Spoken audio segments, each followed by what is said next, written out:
Interesting.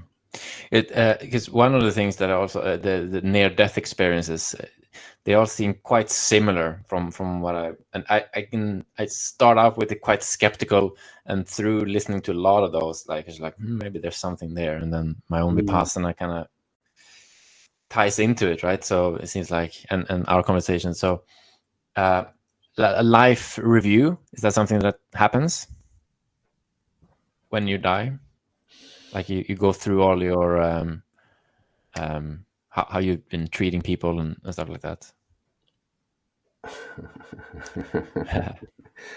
Not really, but yes. No. See, when you die, when you have I gotta put this. In the first stage of being dead, your brain is still running for about 20 minutes, maybe half an hour for some people. There's still brain activity.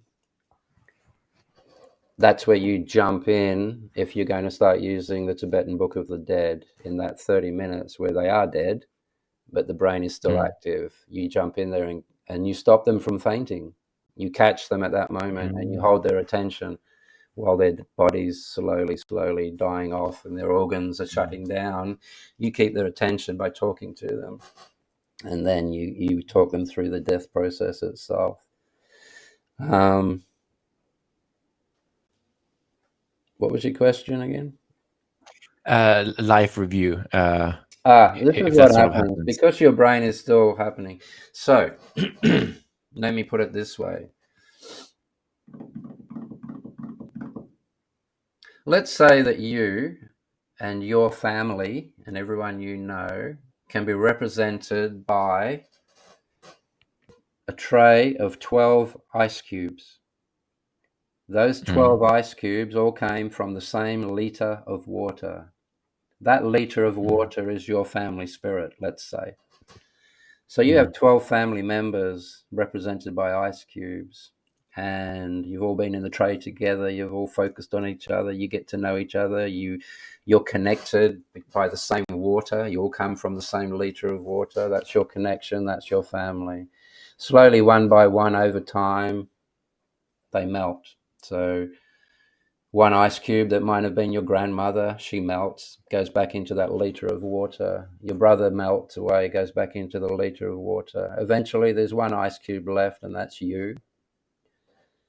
Your time comes, you melt, you go back into the water. So now that you're in the water,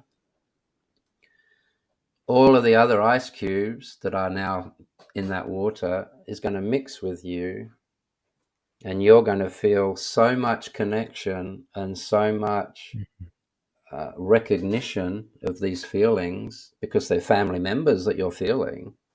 And that's that beautiful oneness. You're all back together as one life.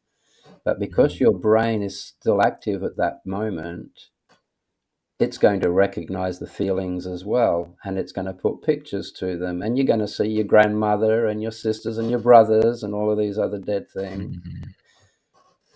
That's what you're seeing. Wow. Yeah. That's interesting. It's quite beautiful. Makes sense. Actually. Yeah.